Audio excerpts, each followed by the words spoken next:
This is Guardian Radio 96.9 FM, Nassau, Bahamas. The views and opinions of the hosts and guests are their own and do not necessarily Guardian Network.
Well, good evening. Welcome to Guardian 96.9 FM with Let's Talk Together. Indeed, your host, Lady T. Et bienvenue, communauté haïtienne à Guardian 96.9 FM avec animatrice voilà, Lady T, sous. À nous parler ensemble, OK? Émission là pour communauté, émission qui là pour éduquer communauté, émission qui là pour informer communauté. OK, je dis m'gen guest spam pour jodi a c'est bon bagay net lem do bon bagay la bon bagay net. But before I get into my guests, I want to let you guys know that the Praying is the Key International Ministry present its 10 crusade starting on the 3rd to the 10th of July, 7 p.m. nightly, okay, at Metropolitan Church on East Street. Do not miss it, all right? Between East Street and Bahama Avenue. Yes, they will have Jose Pierre, Pastor Achille Douviens, Pastor Vies Joseph. It is going to be nice. You don't want to miss it, okay? And yours truly, Minister Julia Pierre, will be organizing the whole thing that, you know, everybody know that's my spiritual mother and I love her very much. Pablia communauté qui prière c'est clé, la prière c'est clé. International ministère a présenté évangélique crusade a yo qui a commencé 3 juillet pour 7 juillet. OK, chaque soirée à 7h du soir. Chaque soirée à 7h du soir, la commencé à 3 juillet pour 10 juillet. S'il vous plaît, nous pas voulez rater ça. Yo gen Josier Pierre, Pasteur Achille Dorvins, Pasteur Vies Joseph dans Metropolitan l'église dans suite là avec Bahama Avenue. Nous pas voulons pour nous mettre ça, même c'est seul bon bagage na prier boy bon Dieu merci, à adorer bon Dieu, à écraser Satan. C'est ça lié oui, avec ministère PAM nan qui a aussi ministère PAM. Tout le monde connaît maman spirituellement Julia Pierre et avec Pastor Nelson Pierre, c'est ça lié bon bagage net. Now let's get into my guest for this evening. My guest is wow, listen. I know I had a waiting. But let me just get into my guest. Ministère Julia Pierre Pablier, j'aime dire nous dans métropolitaine. L'a commencé à 7h du soir pour 3 juin à 10 juin. L'a commencé. So, m'attend nous toutes pour nous-mêmes, nous venir nous adorer bon Dieu ensemble. La fini pour nous bailler bon Dieu gloire ensemble. C'est ça lié, c'est bon bagay seulement. On connaît comment nous fait. On connaît comment nous fait, là nous fait bagay, nous connaît fait bon bagay. Pour nous dire bon Dieu merci, pour nous adorer. Côté un gros pasteur qui vini et qui sorti Haïti. Pour venir pour adorer bon Dieu avec nous. So, m'attend nous toutes. Mais pour guess pour battre pour on, but m'gon petit problème. Un petit problème, c'est que ça m'a battu pour bagay, pour un petit problème connexion, m'a battu pour me connecter, c'est ça que fait. Nous pas attendre. So, one more second. Yeah, prayer is the key, is the way to go. Okay, prayer is the key, is the way to go. My guest for this evening, indeed. M'te tande que ça m'te gon émission dans Guardian avec communauté parler et m'te vraiment aimé émission ça. So m'te dit m'te relé guest moi me dit comme ça m'tande pour venir dans émission là parce que bagay va parler c'est de ça on parler dans émission. Hello. Hello. Hello. Okay. Hello. My guest is on. Let me introduce my guest to you guys. My guest is no other than Miss Dielita Datis. Okay?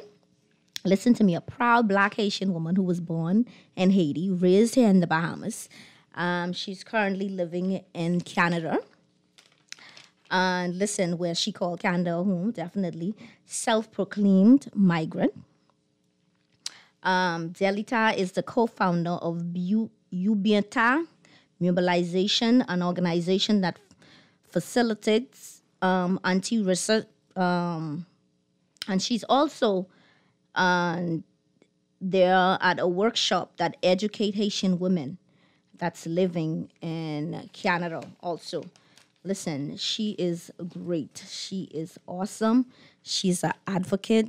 She has been features and numerous articles and interviews. Listen, she is awesome. I won't even go that far, but I'm going to let her come on so she could introduce herself because I don't want to look like, I'm bragging too much about my guests. Dielita, bonsoir. Good evening, Dielita. Bonsoir. Welcome. Bienvenue à émission à nous parler ensemble. Et welcome to Let's Talk Together. How are you? Merci un peu. Moi bien, moi très bien. Ok, c'est un plaisir lié à soi pour moi pour m'introduire comme guest spam. Et moi content d'être ou là avec nous. I want you to introduce yourself, to my listeners out there that's listening. Okay. Okay, so moi relé Dielita Datis, moi fait Haïti, la Tibonite, mon petite rivière. Moun qui aime manger diri en pile, moi grandi Bahamas, c'est pas moi grandi Bahamas.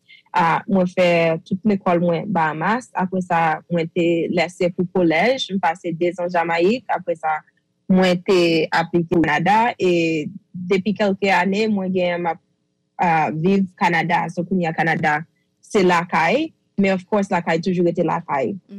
Moi participer dans organisation en pile ici et ça c'est même genre travail que moi t'a remet ouais que nous faire la caille Haïti ni dans Bahamas c'est travail en pile dans travail ça que moi fait ici. OK. On me dit ça n'a fait choix moi apprendre anglais moi m'apprendre créole là ça ouais. Explica plus facile for you know for anglais. Sure. Okay, so you're gonna say that in English for me because I have lots of English listeners. Oh, of course. I was just practicing my Creole to make sure that I still have it. I know, right? So my name is Julta Datus, and I was born in Haiti. I'm from Latibonite, rice farmers, people who love a lot of rice. I was raised in the Bahamas since the age of 7. I went to elementary school. I went to school home. I went to high school in the Bahamas, and then I went to Jamaica and did my first 2 years of college studies. And afterwards, I applied to attend university in Canada, and I have been calling Canada home ever since for a few years now. I have not completed my studies as yet, but I'm hoping that I get it done soon. I'm involved in advocacy and community work here, and I would love to see some of that replicate, and I would love to do some of that as well back home, both Haiti and in the Bahamas, if and when possible. Okay, great. I love it. Listen, the only reason that I really brought you to the show is because of the situation that you was in as being, I would say, immigrant, right? Yep. That actually was born in Haiti and you came here. So you should have a lot of experience with living in the Bahamas, so you know how it goes. Absolutely. And so let's talk about, because my thing has always been an issue that is touchy. A lot of persons don't like to touch this issue, which is illegal immigrant. And so every time we talk about this topic, it has always been a touchy topic. But a lot of persons don't understand that Haitians has been here for decades. I was getting a little story from one of my friends. I don't want to call no names, and he told me, he said, we had Bahamians that brought Haitians here to do farming. And I'm like, yeah, in the early 40s. I'm like, really? He said, yes. He said, how you think Haitians started coming here? I said, we brought them. I'm like, really? Wow. And so, Haitians has been here from God knows when. So this is actually deep. The story is deep, where illegal Haitians lies. It's something that needs to talk about now. First of all, a lot of persons would say, with who I am in the Haitian community, no, I do not support illegal immigrants. Let's start there. I do not support it at all. No form, no kind at all. I don't condone it. I don't support it. That's number one. I believe that everybody that comes here should come legally. Okay, so I do not support it because, persons would be like, because of the work that I'm doing. So when they do something, I support it. No, we all in the Haitian community, we have persons that talk to them and let them know, hey, if you want to come here, you got to come a proper way. So let's talk about, my question for you this evening is this. What can be done better with the way that we handle illegal immigrant here in the Bahamas? How can we do it? Yeah, go ahead. Yeah, what can be done better? How can we do it differently? I think it's a complex question. It's a very complicated one, because even though, and I've said time and time again, I don't condone undocumented migration. However, most of us as Haitians, have gone through that period where we became legal or we became documented afterwards. But a lot of us went through that period where we were undocumented. In the Bahamas, they call it illegal immigrants, right? So even though some of us are now citizens, some of us are permanent residents, some of us have work permit or study permit, a lot of us came through, and if we're going to be honest, we understand how it works, right? Someone took a boat or overstayed their visa and then brought someone else over. That's how a lot of in the Bahamas, in the Dominican Republic, in the U.S., in Puerto Rico, all over. So it will be very hypocritical for me to sit and be like, oh my gosh, I can't believe people are migrating illegally and they're doing this and that. I'm very open and honest in that I understand why people do it. I don't support it in the sense because I've seen so many deaths that we've experienced. And I've seen people pay thousands of dollars. And then before they even, right after they have left Haiti, the shores of Haiti, Haitian waters, they're caught by the Coast Guard. They're caught by the Royal Bahamas Defense Force and, other agencies. And they've turned back around and headed back to Haiti. So imagine you spend $3,000 US, $5,000 US, and you could either end up dead, or you can end up at the detention center, or you could end up being sent right back around to Haiti. But it is what a lot of our parents, a lot of us went. Life is so difficult in Haiti.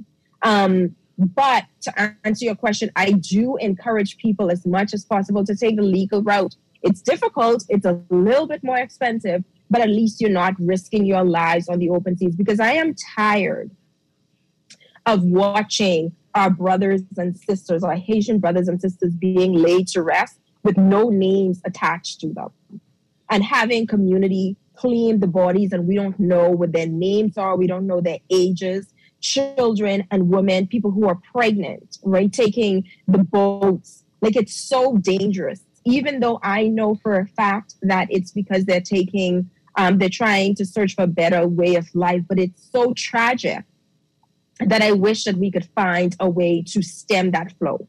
And the way that we could stem that flow is 3 ways. One, we actually have to rebuild Haiti. We have to make Haiti safer. We have to create employment in Haiti. We have to communicate, create ways that people will actually want to stay home. Because it's easy for me to say, don't me, parce que m'as ma travail, l'école, kai. So when I'm telling someone don't come, they're like, well, you over there.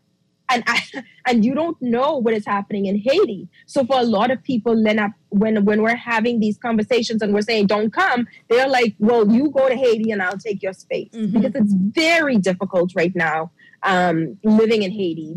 You're not able to take exams because of the violence that's happening. Send your kids to school because you're not working. So what do we expect those people to do? And so the first thing that we have to do is to create a safer Haiti. We have to create a Haiti that has an economy so that people are able to work and provide for their children. And then the third thing that we have to do is we have to contribute to the economy of Haiti. So when Lenavoeti Western Union, I'm a proponent of, if we're sending $100 to Haiti, 10 of that needs to go into capital. So what that means is $10 of that $100 goes into community development, into creating jobs at home, into creating stability, into ensuring that we have the basic needs. Imagine how much money gets sent to Haiti, and all of it, none of it goes into a central pot. So those are the 3 things that I would like to see. Jobs, create safety and stability at home, and create an economic boom so that people are able to, create smaller businesses and mid-sized businesses. Okay, great. You are indeed listening to 6.9 FM with your host Lady T with Let's Talk Together. Nous branchons sous nous parler ensemble. My guest for this evening is no other than Dioleta Datus. We will be right back after this break.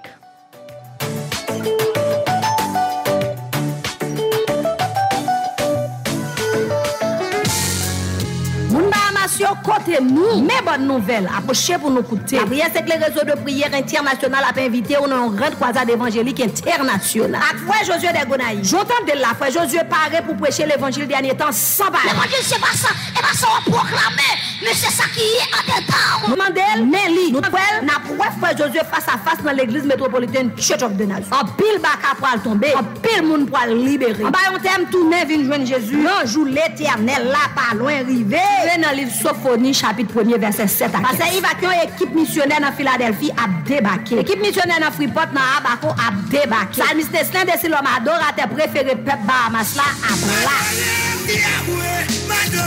Parce que Achille du Vizien paraît pour faire nous danser. Commencez dans dimanche 3 juillet pour arriver dans dimanche 10 juillet. Un seul rendez-vous dans l'église métropolitaine Church of the Nazarene chaque septembre. Adresse nous c'est dans East and Bahamas Avenue. Madame Pasteur Pierre à toute équipe là attend nous des bois l'ouvrir. Pas arrêter la caille, vin adorer, vin louer, vin danser. Gailler nous belle. Sous pas là, wapet. Oubliez n'a bien jeune chaque matin 9h du matin pour arriver midi. Pour plus d'informations, contactez-nous dans 448 28 49. 636 0147 429 60.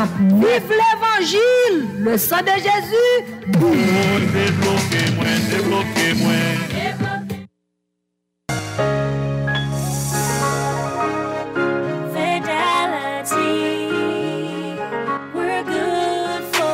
We know how important collecting your money can be to the success of your business. Start your relationship with Fidelity today so that we can show you the many options available to you with our merchant services. From click and pay options online to merchant terminals and e-commerce options. We're here to help your business succeed. For more details, speak to one of our business development officers at 356-7764 in Nassau or 352-6676 in Freeport. Visit our website at fidelitygroup.com or visit any of our branches.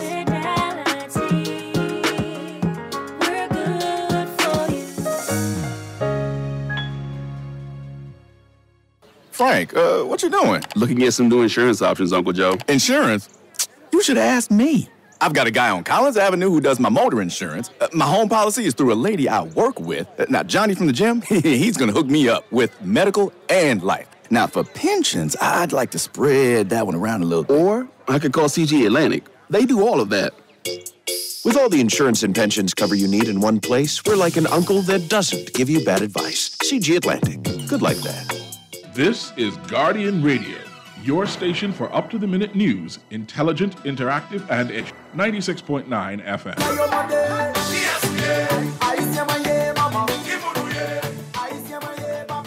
Well, welcome back to Guardian 96.9 FM with Let's Talk Together. Indeed, your host, Lady T. Bienvenue à Guardian 96.9 FM. Émission à nous parler ensemble. For those that just tune in, my guest for this evening is Julita Datus. She's an advocate in Canada, one that used to live here in the Bahamas, but now she calls Canada her home. So, Julita. Yes. Listen to me, girl. I'm so sorry, but I had to take a break. This is indeed, I heard everything that you said, and I've come across persons saying, oh, well, hey, persons here living in the Bahamas send so much money back home to Haiti, but they have no idea what's going on in Haiti. Haiti is unstable. First of all, their government, oh my God, they don't even have one. And so, Haiti needs a lot of prayers, as we need a lot of work. We cannot do it by ourselves. It's going to take a lot. When I mean a lot, I'm talking about in reference to getting their government back in place. See, I think it takes us. Like, I think everyone, and I don't know at which point the Haitian community decided that, naplave menu, and that's it, right? To pass on that blame, because Haiti used to be, Haitians used to take pride in Haiti. And my parents used to talk about when they were growing up that the streets were clean, right? And there was that pride, that sense of pride of being Haitian, that sense of pride of being from, Dessalinian and being from certain areas of Haiti and working hard and not begging for food, not begging for a lot of things. But I think the 1990s sort of brought this with when Aristide, when that instability started happening in the late 80s after François Duvalier. Yeah. Jean-Claude Duvalier, sorry. Baby Doc left. And from that, and that was 1986. And from that period to now, there has been almost this musical chairs that is being played, where no one wants to take a responsibility. No one wants to take accountability, and everyone is blaming everybody else. The voodoo people are blaming Christians. The Christian people are blaming the voodoo people. Citizens are blaming the government. Government is blaming citizens. Like, no one has so far taken up the mantle or taken up the I'm trying to find another word to say for mantle, but taken up the accountability and is passing it on. It's like playing football, soccer. Right? Everyone keeps kicking the ball to somebody else, but it literally has to take each and every single Haitian, whether we are in Haiti, whether we're in Saudi Arabia, China, Japan, Canada, to invest in home, because there are other countries that have done this, right? And so we have to be able to say, okay, we want to fix home, and this is how we're going to do it. So far, I haven't seen that, and I'm not sure why. I think part of it may be because so many of us are away from home, to the point, so if you're living in Canada, now you can forget about Haiti, right? If you're living in the US, you forget about Haiti. If you're living in the Bahamas and you're living in the Dominican Republic with your family, you forget about Haiti and you forget about those who are back home. And so that has allowed the country to continue to fall into the worst of the worst that it has ever been. And I hope, and I want one day, my dream is to see Haiti restored to what it used to be. Okay, let me just translate that. Communauté haïtienne, tout le monde qui branché sous Guardian 96.9 FM avec animatrice Paul Lediti, n'a parlé sur inégal immigrants et de nous, haïtiens qui sorti Haïti, de comment nous qu'a fait pour nous aider Haïti. Et tout n'a parlé des gens qui voulaient l'argent aller Haïti et pour dire l'État nous dit nous que l'État datis c'est lui-même qui guess moins pour assoya et c'est un monde qui un petit fille qui vraiment aime Haïti à mort, c'est un monde tout qui a fait travail en pile bel travail côté dans Canada, l'a aider en pile fille, en pile haïtien, en pile jeune, en pile l'autre monde dans toute qualité organisation, il t'a puis changer bagay yo, la parler de comment pas gen moun qui voulait mettre tête ensemble pour aider Haïti, tout monde a ou comprendre faire via l'autre côté, mais en pile monde oublier de Haïti, il t'a remis pour une moun qui camper qui pour dire hey, ça suffit. Il est pour nous-mêmes nous ranger Haïti, pour nous ranger économie Haïti, pour nous ranger gouvernement Haïti, pour nous faire Haïti un pays que côté nous te remet déjà, la parler de Papa Doc longtemps tout le monde connaît et la parler tout de gens parents fiers de Saline, parents fiers de comment en pile haïtien était fier de Haïti. Yo dit et là parler de Haïti, yo senti yo content. Mais qu'on y a un pile moun a viré do by Haïti. Now, Jelita, listen to me. Why do you think let's talk about Jovenel. Oh my gosh. Jovenel Moïse, he got assassinated. Right? Yes. As the president of Haiti, he was assassinated. He was supposed to be the president. He was the president, and he was supposed to be the safest person in Haiti. Yep. And so my thing is, let's get back to that. My thing is, if a lot of person may be feeling not, I would say, unsafe to know that the president himself can get assassinated, who are we? Mm-hmm. You know what I mean? So it's a lot. It's a lot. It's definitely gonna take the government. It's gonna take for them to take Haiti to a different level. And you also know it's a lot of kidnapping that was going in Haiti. I don't know if it's still happening, but in Port-au-Prince area, you have a lot of persons even when they're traveling here. I was to Bahamas the other day, and I went there, and you had some Haitians there that couldn't understand, and they wanted to purchase ticket, and I started to translate for them, and they was like, oh no, Papa's my Port-au-Prince, ma'am. I don't want to go to Port-au-Prince. I'm going to Cape. Yes. Yes. So it's a fair in a lot of persons to know that they could assassinate the president of a country. And so who are me and you and the other ones that want to do something different? Who are your parents and other persons in Haiti that would like to make a difference? Because whether we like it or not, all of the illegal immigrants that's coming from Haiti, they're coming for a better life. They're risking their lives because they want better. And for somebody to be on water for 4 or 5 days without no food, no water, nothing, you in that open sea, it's terrible. And you don't know what might happen. And listen, have you ever seen the boat that they come in?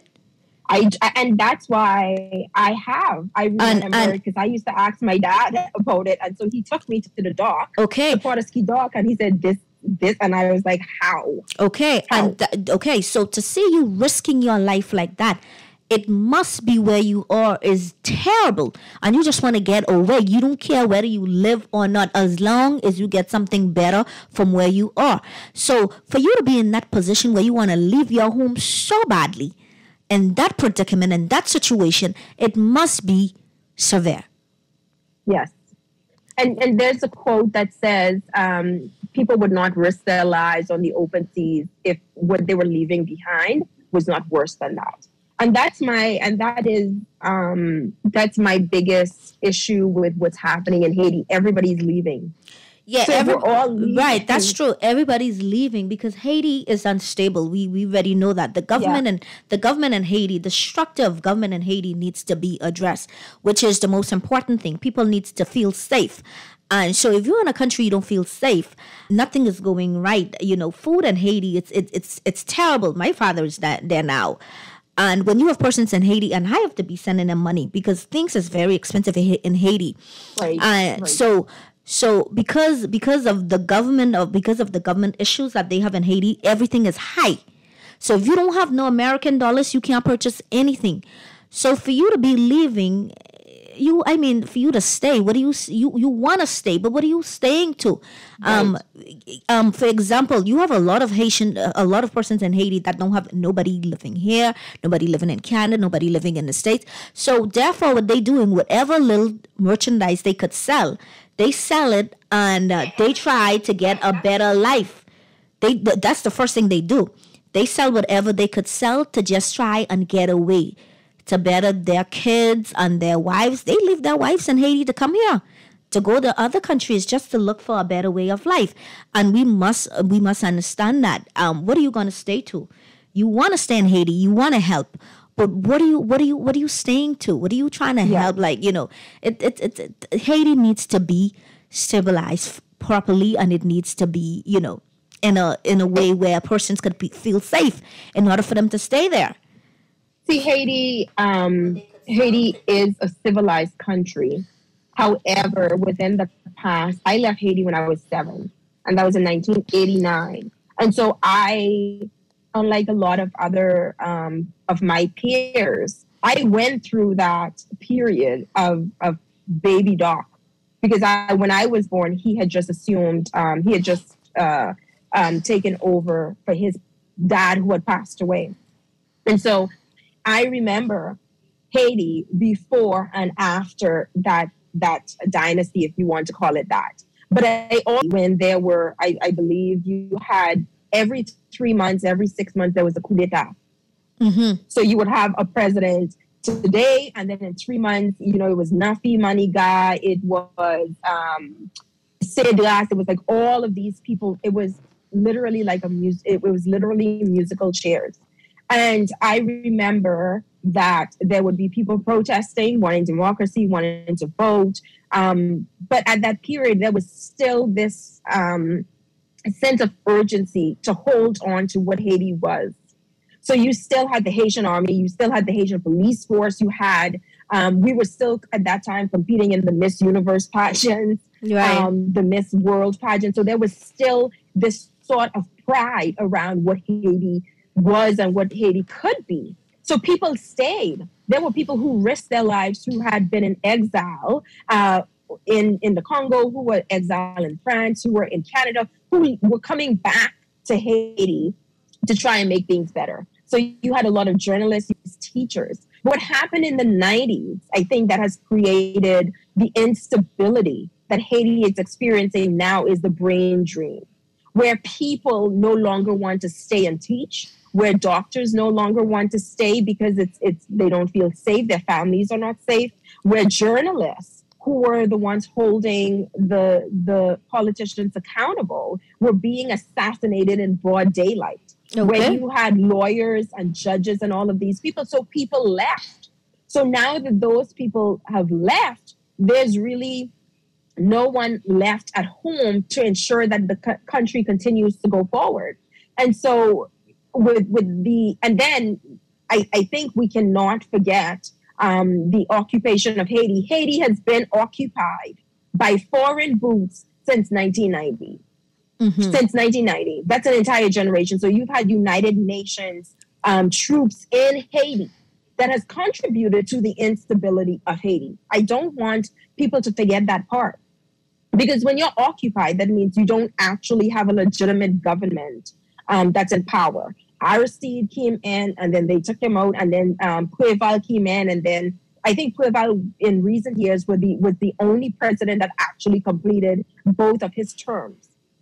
And so that instability part has been due in part to Haiti being occupied by the United Nations, being now an occupied territory, right? And then because the kidnappings didn't begin in Haiti until 2002 when Aristide was taken on for the last time. And we know that it was because so many, and I don't know if this was calculated on part of the, but so many people back to Haiti who were serving long-term sentences in the federal prison system in the U.S. So these were people who were born in Haiti, left Haiti when they were 2-3 years old, never went back, didn't speak the language, and suddenly you had hundreds of them that were deported back to Haiti. And that's when the kidnapping started. And from then, we haven't been able to get a hold of the insecurity in Haiti. And I want us to take responsibility for that. I want us to be accountable for that, because these are our brothers and sisters who are kidnapping our brothers and sisters. It's nobody else that's doing this thing. It's Haitians kidnapping Haitians. It's Haitians killing Haitians. It's Haitians abusing other Haitians, right? Like when we're talking about the gang rape massacre that happened in Matissan and in other places like Cité Soleil, it's us who's doing it to each other for whatever reason, right? So we need to take that responsibility. It's nobody else but us. And so we can only be the ones to save ourselves. I quite agree with you. Which is true. And it's gonna take a lot of work. It's gonna take a lot of us. We're gonna have to put a lot into it. Like you said, but you see, you have to understand, like, it's a lot of Haitians that don't even want to go back. You know, that occupied in other countries such as the States and Canada and France, and they don't even want to set back, and they don't even want to set their foot back in Haiti. Yeah. So and I think that's part of the problem too, where if we give up, then what happens to the country?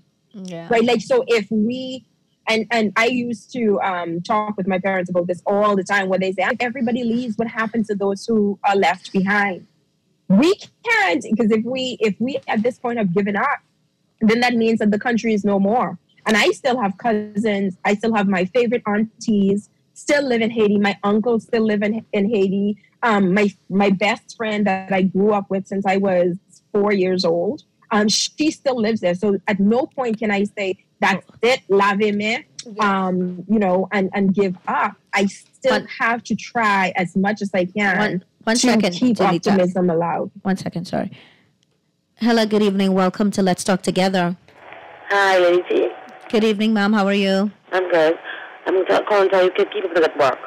Oh, thank you, ma'am. I appreciate it. Have a good evening. You too. Okay. Okay, Delita. Hello? Yes. Yes. Hi, Mwela. Yeah, okay. Yeah, listen, this issue has been an ongoing issue from God knows when. And to tell you the truth, I was talking to somebody the other day, one of my friends, and they asked me, they was like, where those Haitians come from? Because they visited Haiti, and they was like, when I went to Port-au-Prince, I don't see the need, the ones that comes, do they come from Port-au-Prince? And I'm like, no, they don't. I'm like, no, they come from the other side. I said, because, Haiti is so big. And I said, it's only so much that the government could do, because sometimes the boat leave and the government don't even know. because it is so huge. There's some parts that the boat leave out of Haiti to come here. The government have no idea if the boat even is coming. The government can't even control that. And the other thing too is, I don't think marine capacity that it used to. That's because another once upon a time, and you can ask, and some of the older Haitians would verify this. Haitians, if they took a boat and left Haiti, without going through the proper channels. Back in the day, they used to get fined. So if they were caught by the U.S. Coast Guards or the Bahamian Defense Forces and they were sent back to Haiti, the Haitian government used to fine them. Like they had to pay a fine, right? And so, but because now, like I think Haiti's police force maybe have like 1,500 police officers. We don't have, we used to have an army that used to patrol. That's no longer there. We used to have it wasn't called an Air Force, but it was the Air Force, Haitian Air Force. I don't think that's what the proper name was for it, but there was the Haitian maritime officers that used to man Haitian waters so that people wouldn't poach and overfish the waters and people wouldn't leave in an illegal manner. We don't have that because they don't get paid.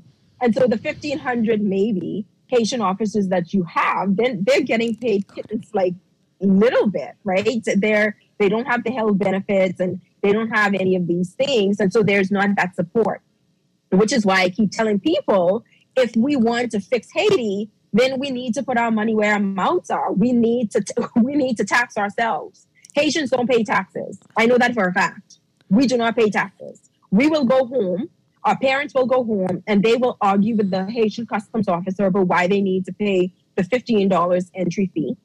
Right? We don't, most of the Haitians living abroad do not pay the national insurance of Haiti for their family members. So there's nothing going in so that these people are able to get pension, mostly run by churches.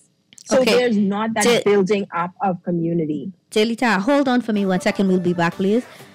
We will be right back after this commercial. The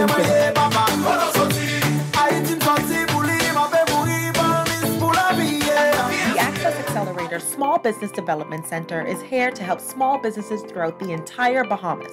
To better serve you, we've made it easier to contact us. Call 461-7232, WhatsApp 359-0626 or 359-2394. Email helpdesk@spdcbahamas.com or submit a ticket when you visit our help center at accessaccelerator.org. The Access Accelerator, empowering small business. Around the world, Cleveland Clinic is recognized as a leader in healthcare. Our team of experts relentlessly pursues the best for our patients. From groundbreaking cancer research to state-of-the-art heart surgery, life-saving innovations happen here every day. When it's time to travel for your health, it's time to travel to Cleveland Clinic. Your destination for care, for every care in the world. To learn more, visit clevelandclinic.org/Caribbean. This is Guardian Radio, your station for up-to-the-minute news, intelligent, interactive, and engaging conversation. 96.9 FM.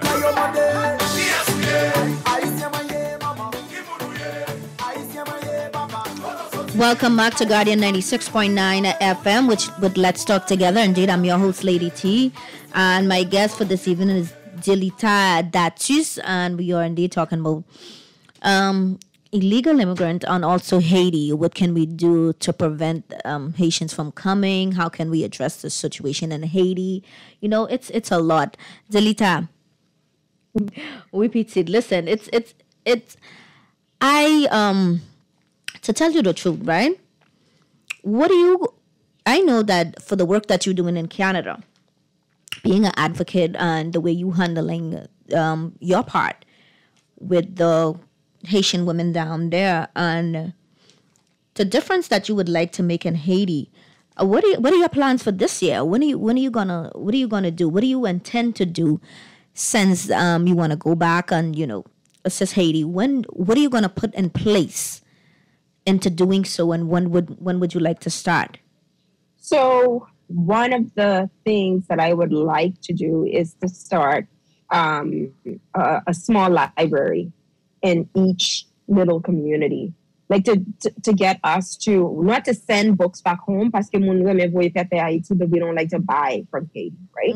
So if we are able to contribute and build, because Haitians know how to build anything. I don't know how we're able to do certain things, but to be able to build things without even a blueprint. Mm-hmm. So if we're able to build a small mobile library where you put books in and people don't even have to pay for them, they check them out and they bring them back. And that is one of my biggest goals. The other thing that I'm trying to work on, that I've been working on for the past 2 years, is to understand, first of all, because you can't, I think, with Haiti, a lot of people see it as a playground. We're going to go in and we're going to save Haiti. We're going to make all of these changes.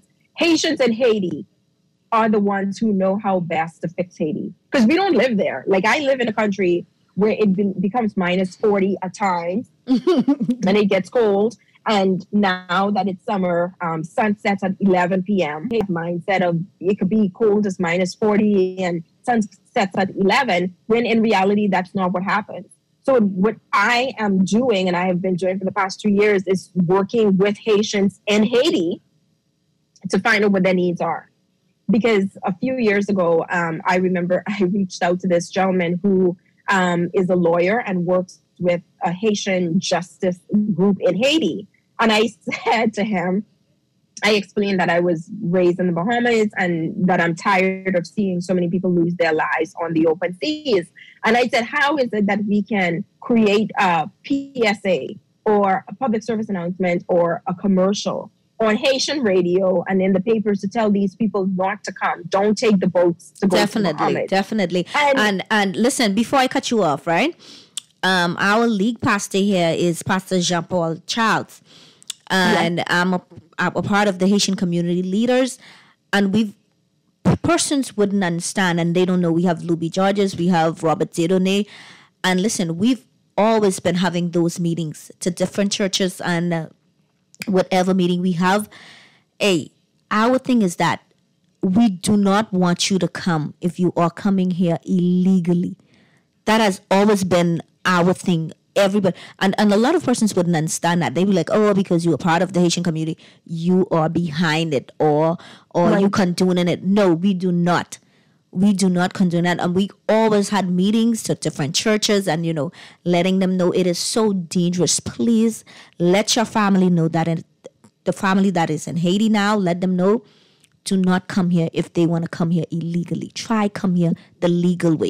The legal way. Yeah, so come here the legal way. And that has always been we've always been talking about that. We've always been, let your family know to come here the legal way. Now I want to open the phone lines because I realized I didn't even open the phone lines, but I have a few minutes left. The number to call us is 323-6232, 325-4316, 325-4259. Les numéros pour nous relais nous assurer c'est 323 62 32 325 43 16 325 42 59. N'a parlé de comment nous arranger la situation Haïti et n'a parlé de inégal qui vini là ça nous ka fait et toute qualité bagaille. Moun qui t'a même participé ou ka relé émission hein. Excusez-moi, m'oublié pour m'ouvrir ligne. I forgot to open the lines because I'm so caught up in this awesome conversation that we're having. So, yes, go ahead, sweetheart. Hello, Delita. Hello, yes, I was going to say, so we were talking about doing PSAs and having some commercials in Haiti, and the Haitian lawyer, he said, ou ka di sa pasko Canada, right? But he was saying it's easier for him illegally because I'm not in Haiti. And he said, so if we really want to help, we need to start supporting things in Haiti. Mm-hmm.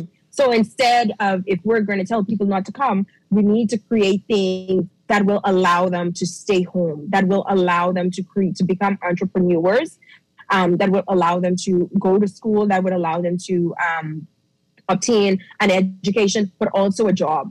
Because many people in Haiti, they have degrees, but Thank they're no you. job. I just was going to say that. I was about to say the same thing. I have a lot of persons, even my friends, some of my closest friends. Some have bachelor degrees in administration. Some are nurses. And listen, they are leaving Haiti. They want to go to the States. They want to come here to go to the States. And that's another story. Coming here to go to the States, which is another story. And that I'm gonna save that for another day. And they just want to leave Haiti because they have these degrees in Haiti and they can't even help themselves because, like, the economy in Haiti is terrible. And so you can't even get pay. You can't even find a job. So why would they want to stay there? After these big time degrees, they still don't want to stay in the country. So it must have it have to be something with the politicians. So I think one of the things that we can do is, one, support those people who have the degrees. We need to pay the teachers, Haitian teachers. A lot of us pay for our family members to go to school, but we don't pay the teachers. We don't pay the teachers' assistants. The other thing, too, is that we need to support businesses in Haiti. So look for Haitian entrepreneurs, purchase clothes from Haiti, purchase art from Haiti, purchase books from Haiti. There's a friend of mine who runs a tourist destination occupation. So send people to him, because when the missionaries, as much as I don't like them, when they go to Haiti, we need to direct them to people that where they can actually spend money in Haiti, right? So that it is able to create entrepreneurship ventures for the people there and support legally. So I keep telling people this: stop sending money to Haiti. Instead, for a few months, we allow that to grow, and then you apply for a study permit for those who have already completed their degree to finish up somewhere else. Like, it's really cheap. I shouldn't say really cheap, but it's cheaper for us to take the $3,000 US that we were going to spend to bring uncle over or to bring auntie over, get them into a school. It doesn't have to be the Bahamas, because the Bahamas is more expensive, but they can go to school in places like Guyana or Trinidad. They can go to Jamaica. Yeah. Yes, and Jamaica and those places. Apply for them to go legally, because then they will get the English as a second language. They will get that degree in an English institution, and then they can actually apply for jobs around the Caribbean the legal way. That's what I want to see. And also, what I wanted to say is this. It's with the Haitians. How would I put this? I'm trying to put it the right way. Where it wouldn't, where it wouldn't affect them. But you know what? I think I'm gonna leave that for another day, because I don't want to spill no beans. How would the people say mbavle void lo sukas moun? So ça veut dire sam tap di am kite mbata me pour void lo sou moun. Vous comprenez? Yeah. Et so dia c'est ça, d'accord avec so dia, m'kwa en pile auditeur auditrice qui vraiment m'ta remen ki en pile moun comprendre so dia et entendre so dia, et des gens nous ka aider Haïti please, mais gens nous ka vous comprenez, mettez Haïti en côté idoué, parce que Haïti sont bel pays, man. Haïti sont bel pays. It's beautiful. It's a beautiful country. Premier depuis me quitter Haïti, j'ai 7 ans quitter Haïti, pas jamais retourner pas quitter 2010. So it was after the earthquake, and it was a good experience. I was so proud to say, oh, I'm coming back home. You know, I didn't have to go through the immigration line anymore for the first time in my life, going into a country like I felt so proud to have my Haitian passport. And there was a line for Haitian nationals and there was a line for foreigners. And I got to go through the line for Haitian nationals. They didn't have to ask me any additional questions. All I did was show my Haitian passport and they were like, yep, okay, bienvenue la caillou. And I only had to pay $50. Yes. Wow. And listen, my show is about to be finished. But listen, what I wanted to say about the missionaries, right? They've always been going to Haiti from God knows when. And that's something that needs to be in place, where they're supposed to have at least an office in Haiti where they could have little Haitians, you know, give them, like how they do here. I think they have like businesses in set and place where you could go and you could borrow $1,000, $500 just to start a little business. You know what I mean? Just to get them to start on their feet, to do something. These are the kind of things that needs to be done in Haiti, because persons don't have it. The economy is terrible. You know, and so they just need a head start. So when they go there, I want to know what. You don't, right? But I want to know what they do, because I don't see no difference. I think it's getting worse. And they shouldn't be there. I don't support missionaries, especially foreign missionaries. Haitian missionaries, like, you know, have at it. You know, I can't throw songs because my parents do that. Go home. Hello, good evening. Welcome to Let's Talk Together. Yes, hello. How you ladies doing? I'm fine. How are you? I'm okay. That's good. Now, 2 questions I have to ask you. you mentioned earlier that when boats leave from Haiti, sometimes the police and the government doesn't know when these boats leave. No. Okay, but my knowledge of Haiti is that the gangs run the docks, and they pick who go on boat, who don't go on boat. Not necessarily. But so there's the Haitian coast, right? And that's not necessary. Like, it's more so of if you have money, you get to go on the boat, or if you know people. So yeah, I don't think the gang have anything to do with it. I feel like it's your money. It's whatever. If you have money, then money talks. That's what I feel like it is. The persons that have the money is the ones that go, and then if you don't have it, then you stay. That's how it goes. And it's very costly. Did you have a second question, sir? Hello? Okay, he left. Now listen, Delita. Yes. Okay, Ou Bezwen Kone is up next with Anderson Galia, my boy. I'm way ahead of me, but this conversation is lovely. We must finish it. And another time, Delita, it was a pleasure. Guys, I had Delita Datis with me, who used to live here in the Bahamas, Haitian advocate in Canada. Now that's where she lives. That's what she called home. Thank you so much, Delita. I really, really appreciate it, sweetheart. Merci tout auditeur, auditrice qui t'est branché sur émission à nous parler ensemble. Thank you so much. We'll see you all next week Sunday. See yours truly, Lady T. Merci.